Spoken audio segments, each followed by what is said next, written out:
Zita rangu ndinoitwa Eve Chatambarara, ndinoshandira ndiri kuPatsimeredu Edutainment Trust. Isusu muno muZimbabwe zvakawanda tinoda kutenda government ne the Education Act inotigaidha mukuimplementa pa education yedu kuvana, yakauya iyo ichitaura kuti vana ngavasadzingwe kuzvikoro nenyaya yekushaya mafizi. Inowanikwa ichida kuti igadzirudze nyaya yekuti mwana wese aende kuchikoro, asi zvakadaro tiri kuona kuti pachine magaps aripo mukati me-education system yedu muno muZimbabwe. Vana vachiri kudzingwa kuzvikoro nenyaya yekushaya mafizi. Vana vari kuwanikwa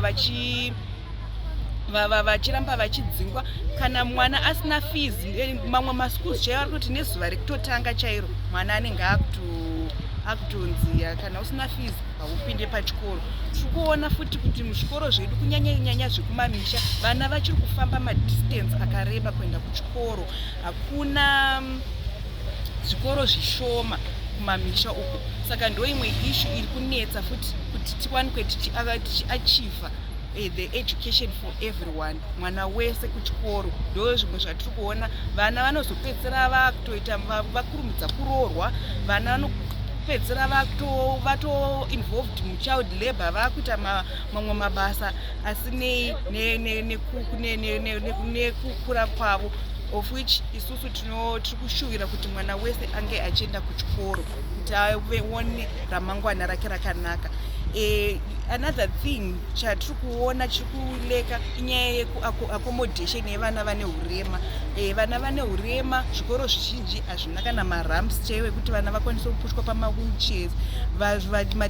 Vadzidzisi vazhinji havasati vakugona sign language yekuti vawanikwe vachiaccommodata vana vasinganzwi. Saka ndo zvimwe zvinhu zviri kuleka futi mueducation system yedu muno muZimbabwe.